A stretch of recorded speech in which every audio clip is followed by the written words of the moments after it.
जन्नत के पत्ते बाब नंबर 10। उस दिन उससे सिर्फ इतनी गलती हुई कि वो बगैर बताए ज़ारा से मिलने चली आई थी। आज ऑफिस में ज़्यादा काम नहीं था, वैसे भी बाकर साहब को वो अपने टॉप हरक्रेसी को असर नौ तश्कील देकर निगरान बना चुकी थी, सो उस पे काम का बोझ ज़रा कम था। फरागत मिली तो सोचा ज़ारा से मिल ले। 5 जुलाई आकर गुजर भी चुकी थी, अब उसको उसी हफ्ते वापस तुर्की जाकर क्लियरेंस करवानी थी। उन्हीं सोचों में गलता वो उसके घर आई। ज़ारा अंदर कमरे में है, फरीना वगैरह आई हुई है, तुम अंदर चली जाओ। ज़ारा की मम्मी उस दरवाजे पे ही मिल गई। वो कहीं जाने के लिए निकल रही थी, खुश अखलाकी से बताकर वो बाहर निकल गई। वो सर हिलाकर अंदर आ गई। ज़ारा का कमरा कॉरिडोर के आखिरी सिरे पे था। घर में खामोशी थी, कमरे से बातों की आवाज़ें आ रही थीं। फरीना और मिशाल की आवाज़ें, उनके क्लास फेलोज और फ्रेंड्स, वो यकीनन अच्छे वक्त पे आई थीं, उनसे भी मिल लेगी। यही सोचकर वो चंद कदम आगे आई, मगर इससे पहले कि मानूसियत पैदा करने के लिए कोई आवाज़ दे दी, आत खुले दरवाजे से आती आवाज़ों ने उसे रोक दिया। हया को मत बुलाना प्लीज़, बेजारी से बोलती वो ज़ारा थी। वो बेख्तियार 2 कदम पीछे हटती, दीवार से जा लगी, सांस बिल्कुल रोके। वो अब उनकी गुफ्तगू सुन रही थी। क्या यार, इकट्ठे हो जाएंगे तो मज़ा आ जाएगा ना? फरीना ज़रा हैरान हुई। तुम उससे मिली नहीं हो ना? तुर्की से वापसी पे इसलिए कह रही हो, वरना वो इतनी बोर हो गई है कि कोई हद नहीं। तुम्हें पता है उसने बुर्का पहनना शुरू कर दिया है, एंड आई मीन रियल बुर्का। वो रियल पे जोर देकर जैसे बेयकीनी का इजहार कर रही थी। बुर्का? Don't tell me Zara. हाँ, मैंने उसे बोला तुम तुर्की से आई हो या उम्रे से। ये झूठ था। ज़ारा ने कभी उसे ऐसे नहीं कहा था। वो दम साधे सुनती गई। मैं उसका वो काला तालिबान वाला बुर्का नहीं दो स्टैंडर्ड कर सकती। प्लीज उसे कॉल मत करना, उसे देखकर मेरा दम घुटता है। पता नहीं अपना क्या हाल होता होगा। खैर, हया को मैं जितना जानती हूँ, इस लिहाज से उसने बुर्का भी डिजाइनर लिया होगा, ब्रांडेड बुर्का। शायद फैशन में कर रही हो। अब मजीद खड़े होना खुद को जलील करना था। वो बिना चाप पैदा किए वापस पलट गई। बाहर गेट कीपर के करीब वो रुकी थी। ज़ारा को बता देना कि मैं आई थी मगर जा रही हूँ। वजह पूछी तो कहना उन्हें मालूम है। सख्ती से दो टोक अंदाज में कहकर वो बाहर कार की तरफ बढ़ गई। चलो और कहीं दूर ले जाओ, मैं ज़रा दूर जाना चाहती हूँ। पिछली सीट पे बैठते हुए उसने थके थके अंदाज में ड्राइवर से कहा, जिसने सर हिलाकर कार स्टार्ट कर दी। उसने सीट के पुश से टकाकर आंखें मूंद ली। गर्दन उसके पीछे हिस्से और कंधों पे अजीब सा दबाव महसूस होने लगा था, जैसे अब एहसाब थकान का शिकार हो रहे थे। वो इंसान ही थी, उसकी कुव्वत बर्दाश्त और असब की मजबूती की भी एक हद थी। इससे ज्यादा प्रेशर वो नहीं ले सकती थी। हर दरवाजे से धुतकारे जाना, हर जगह से ठुकराए जाना, हर दोस्त का छूट जाना, क्या मुश्किलात की कोई हद थी? सबर सबर सबर, इंसान कितना सबर करे। एक नकाब ही तो करना शुरू किया था उसने। एकदम से इतने चेहरों से नकाब कैसे उतर गए थे? ड्राइवर बेमकसद सड़कों पर गाड़ी चलाता गया। बहुत देर बाद उसका सर दर्द से फटने लगा तो उसने घर चलने का कहा। अब्बा कमरे में थे, आज टेक लगाकर बैठे, ऐनक लगे अखबार देख रहे थे। मैंने दरवाजे की दराज से उनको देखा। एक थकी थकी सी मुस्कुराहट उसके लबों पे बिखर गई। फिर वो बिना उन्हें तंग किए अपने कमरे में चली आई। ज़ारा की बातों ने इतना डिस्टर्ब किया था कि वो रात का खाना भी नहीं खा सकी। फातिमा ने पूछा। उनका रवैया ज़रा बेहतर था, आखिर माँ थी, मगर उसने भूख न लगने का बहाना कर दिया। फिर वो ऊपर छत पे चली आई। कहन का झूला मुंडेर से लगा वीरान पड़ा था। वो उस पर आ बैठी तो धीरे से बहुत सी यादें सामने दीवार पे लगे अब्बा के गमलों के ऊपर साये बनकर नाचने लगी। आज चांद की रोशनी काफी तेज थी, पौधों के पत्ते चमक रहे थे। उसे सबांजी में झील किनारे पे छाई चांदनी की तह याद आई, और चांदनी के मुजस्सिमे, और उसी जगह बैठा वो शख्स जो खामोशी से उसकी कहानी सुने गया था मगर अपनी नहीं सुनाई थी। वापस जाकर फोन भी नहीं किया। वो था ही ऐसा, फिर भी वो उससे उम्मीद वाबस्ता कर लेती थी। पागल थी वो। बहुत देर वो झूले पे बैठी अब्बा के गमलों को देखती रही। वो पहले से ज्यादा मुरझाए गए थे। अब्बा बीमार पड़े तो मुलाजमों ने भी उनका ख्याल रखना छोड़ दिया था। वो मंदिर के सामने वाली दीवार के साथ रखे थे। उनके ऊपर मंदिर के बाग के करीबन 4 गज चौड़ा सहन था। वो छत का पिछला हिस्सा था, टेरेस दूसरी तरफ था।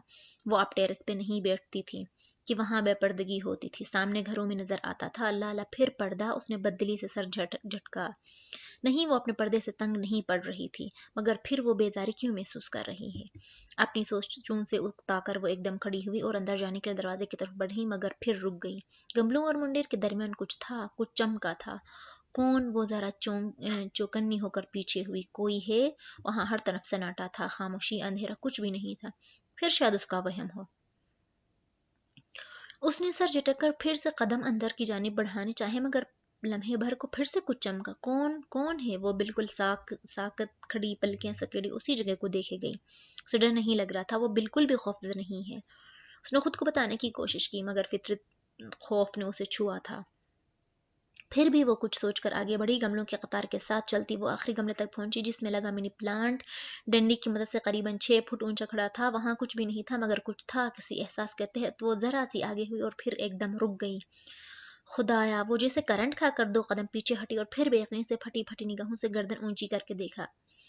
ऊपर मिनी प्लांट से लेकर छत की मुंडेर तक एक अनदेखी दीवार सी बनी थी, मकड़ी के जाले की दीवार, जैसे किसी बैडमिंटन कोर्ट में जालीदार नेट लगा होता है। और 6 फुट ऊंचा और बेहद लंबा सा जाला बेहद खूबसूरत और सहरंगेज था। उसके ताने बाने बहुत नफासत से बने थे कि गोया वो बहुत पतला था। फिर भी चांद की रोशनी किसी खास जाविये से पड़ती तो धनक के साथ रंग भी चमकते। वो उससे तहीर से देखती उल्टे कदमों पीछे आई। अगले ही पल वो अंदर सीढ़ियों के धाने पे गुस्से से नूरबानो को पुकार रही थी। जी जी आई। नूरबानो, जो किचन में खाने के बर्तन समेट रही थी, भागती हुई बाहर आई। कोई जाओ, कोई झाड़ू लेकर आओ। इतने जाले लगे हैं छत पे, तुम सफाई क्यों नहीं करती ठीक से? पता नहीं उससे किस बात पे जोर गुस्सा चढ़ा था। उसके तेवर देखकर नूरबानो भागती हुई लंबी वाली झाड़ू लिए ऊपर आई। इतना बड़ा जाला यहाँ बना ही कैसे? जब नूरबानो उसके साथ ऊपर छत पे आई तो वो भी हैरत से अचंभे से जैसे खुद से बोली थी, है बाजी, देखे ना यहाँ की सफाई की जिम्मेदारी नसरीन जजिया वक्त मुलाजिमा की है। वो रोज छत साफ नहीं करती। मुझे तो लगता है काफी दिन से इधर से गुजरी भी नहीं है। गुजरी होती तो जाला ना बनता। ये मकड़ियां जाले उधर ही बनाते हैं जहां कुछ अरसा पहले गुजरा ना हो, चाहे बंदा चाहे झाड़ू। जितने उतार लो जाले, पर कुछ रोज बाद धुन लेती हैं। सदा की काम चोर है नसरीन, जरा सा काम नहीं होता। ये जाला देखने में कितना बड़ा था, मगर जाड़ू एक दफा मारी और उतर गया, इतनी सी बात थी। नूरबानो जाड़ू हवा में ऊपर नीचे मारती जल्दी जल्दी वजाहतें दे रही थी। हया ने धीरे से इस बात में सर हिलाया। वो दुरुस्त कह रही थी, वहां से काफी दिनों से कोई नहीं गुजरा था। वो फिर उधर आई तो झूले पे बैठकर थोड़ी देर अंदर चली गई। इसीलिए तो जाला बना था, इसीलिए तो जाले बनते हैं। उसके दिल में भी बन गए थे। अब उसे उनको साफ करना था। कैसे? लम्हे भर बाद उसी ने उसके दिल से एक जवाब दे दिया था। अब उसे सुबह का इंतजार था। इंटरनेशनल इस्लामिक यूनिवर्सिटी वैसे ही खूबसूरत और पुरसुकून थी जैसी वो छोड़कर गई थी। लहलहाता सब्जा, कुशादा सड़कें और कैंपस के सुर्ख ईंटों वाले ब्लॉक्स। कैंपस में रश बहुत कम था। वो बिना कुछ देखे सीधी डॉक्टर इब्राहिम हसन के ऑफिस आई थी। खुशकिस्मती से उसे उनका नंबर मिल गया था, और चूंकि उनकी एक अच्छी स्टूडेंट थी इसलिए उन्होंने मुलाकात का वक्त तय कर लिया था। अस्सलाम वालेकुम सर। इजाज़त मिलने पर उनके ऑफिस में दाखिल होते हुए वो बोली। वह मुअम्मर मगर पुरवकार से उस्ताद थे। मुस्कुराते हुए उसके लिए उठे और वालेकुम अस्सलाम कहते हुए सामने कुर्सी की तरफ इशारा किया। बहुत शुक्रिया, आपने टाइम दिया। मैं कुछ परेशान थी, सोचा आपसे डिस्कस कर लूं, शायद कोई हल निकल आए। कुर्सी खींचते हुए उसने वही बात दोहराई जो फोन पे कही थी। अपना सियाह अबाया और नफासत से ली गई नकाब में वो बहुत थकी थकी लग रही थी। श्योर, अब बताए, और चाय लेंगी या? नहीं नहीं सर, प्लीज कुछ भी नहीं, बस मैं बोलना चाहती हूँ, मुझे एक सामत चाहिए। उन्होंने समझकर सर हिला दिया। वो मुंतजिर थे। आया एक गहरी सांस लेकर टेक लगाकर बैठी, कोहनियां कुर्सी की हथी पर रखे, हथेलियां मिलाए वो प्लेटिनियम की अंगूठी उंगली में घुमाते हुए कहने लगी, मैं जानती हूँ कि एक मुसलमान का बेहतरीन साथी कुरान होता है, और उसे अपने तमाम कंसोलेशन अल्लाह ताला से लेनी चाहिए। अपना मसला सिर्फ अल्लाह ताला के सामने रखना चाहिए। लेकिन अगर यही काफ़ी होता तो अल्लाह सूरह असर में यह न फरमाता कि इंसान खसारे में है, सिवाय उनके जो ईमान लाए और अच्छे काम किए और एक दूसरे को हक की तलकीन की और एक दूसरे को सब्र की तलकीन की। सर सर ये जो तो सब्र होता है ना, ये बंदे को बंदों से ही चाहिए होता है, खुसूसन तब जब दिल में मकड़ी के जाले बन जाएं। उन्होंने सर इस बात में हिला दिया। कुर्सी पर कदर आगे होकर बैठे वो बहुत तवज्जो से उसे सुन रहे थे। आप मुझे जानते हैं, आपको मालूम है मैं हमेशा से ऐसी नहीं थी। मेरे लिए दीन का भी लाइफस्टाइल का हिस्सा नहीं रहा था। फिर भी मैं एक बुरी लड़की कभी नहीं थी। हर इंसान अपनी कहानी खुद सुनाते हुए खुद को मार्जिन दे दिया करता है, शायद मैं भी दे रही हूँ। फिर भी बेशक हिजाब नहीं लेती थी, मगर लड़कों से बात नहीं करती थी। मेरी किसी लड़के से खुफिया दोस्ती नहीं थी। मैं दुकानदार से पैसे पकड़ते हुए भी एहतियात करती थी कि हाथ ना छुए। मेरा निकाह बचपन में हुआ था और मैं इतनी वफादार थी कि अगर कभी किसी लड़के से यूं मिली तो उसी निकाह को बचाने के लिए, वो कह रही थी, और हर लफ्ज से तकलीफ आया थी। दिल में चुभते कांटे इतनी अजियत नहीं दिए थे जितना उनको नोच कर निकालने का अमल अजियत देता है। फिर मैं बाहर चली गई। वहाँ भी दीन मेरे लिए बस इतना ही था कि मेलाद अटेंड कर लेना और टॉप कपी में मुतबर्रुकात देख कर सर ढांप लिया, फिर सवाब मिल गया, फिर जो चाहा करो। मगर फिर मैंने महसूस किया कि मेरी इज्जत नहीं है। मैंने खुद को बेइज्जत और रुसवा होते देखा। मेरी नीयत कभी भी गलत नहीं होती थी, फिर भी मैं रुसवा हो जाती थी। तब मेरी समझ में नहीं आता था कि ये क्यों होता है। फिर मुझे अल्लाह ने दो किस्म के अजाब चखाए, रूहानी और जिस्मानी। पहले मैंने मौत देखी और फिर मौत के बाद का जहन्नुम। दर्द से उसने आंखें मीट ली। भटकता अलाव, धकते अंगारे, सब कुछ मेरे सामने ही था। मेरे जिल्द पर आज भी वो जख्म ताज़ा हैं जो उस भयानक हादसे ने मुझे दिए। और तब मुझे समझ आ गया कि अल्लाह ताला की रज़ा सिर्फ तमन्ना और ख्वाहिश से नहीं मिलती, उसके लिए दिल मारना पड़ता है, मेहनत करनी पड़ती है। और मैंने दिल मारा ताकि मेरी आंख और मेरे दिल में जो वजूद में नूर दाखिल हो जाए। और मैंने वो सब कुछ करना चाहा जो अल्लाह ताला चाहता था कि मैं करूं। मगर तब मुझे किसी ने कहा था कि कुरान की पहेलियां ज़्यादा दिलचस्प होती हैं, और एक अहज़ाब में आयत हिजाब उतारना भी एक पहेली है। उसने उस पहेली को यूं हल किया कि हिजाब लेना खंदक की जंग को दावत देने के मुतरादिफ है, जहाँ किसी अहद में बंदे बनो करीजा साथ छोड़े जाते हैं, जहाँ जाड़े की सख्ती और भूख की तंगी होती है। और फिर मैंने खुद को उसी खंदक में पाया। अब जबकि मैं इस दूसरे लाइफ स्टाइल को नहीं छोड़ना चाहती, तो लोग मुझे इस पर मजबूर कर रहे हैं। मेरे सगे ताया जो अपनी बेटी को सारी उम्र स्कार्फ करवाते आए हैं, वही उसके खिलाफ हो गए हैं। मैं कैसे इसकी दिल की वीरानी पे काबू पाऊं जो मेरे अंदर उतर आई है? मैं कैसे इन जालों को साफ करूं? बहुत बेबसी और शुगस्तगी से कहते उसने अपने सवाल उनके सामने रखे। दिल जैसे एक गुबार से साफ हुआ था, एक बोझ सा कंधों से उतरा था। मैं जहां तक आपकी बात समझ सका हूँ, बहुत धीमे मगर मजबूत लहजे में उन्होंने कहना शुरू किया, तो आपके दिल में मकड़ी के जाले इसलिए बन रहे हैं कि आप लोगों के उन रवैयों को दायमी समझ रही हैं। देखें कुरान क्या कहता है। एक सूरह है जिसका नाम अंकबूत यानी मकड़ी है। उसमें यही लिखा है कि जो शख्स अल्लाह ताला के सिवा दूसरों को अपना कारसाज बनाता है, उसकी मिसाल मकड़ी की सी है जो अपना घर बुनती हो। और बेशक घरों में सबसे कमज़ोर घर मकड़ी का ही होता है। तो बेटा, ये जो कारसाज बनाना होता है ना, ये सिर्फ किसी इंसान को खुदा के बराबर समझना नहीं होता, बल्कि किसी को जोरावर तस्लीम करना और उसको रवैये को खुद पर तारी कर लेना भी होता है। आपने अपने हिजाब के लिए बहुत फाइट की, यही तो औरत का जिहाद होता है और उसकी अल्टीमेट स्ट्रगल। मगर आहिस्ता आहिस्ता फितरी तौर पर आपने ये समझ लिया कि लोगों का रवैया हमेशा यही रहेगा। आपको लगता है वो बदलेंगे?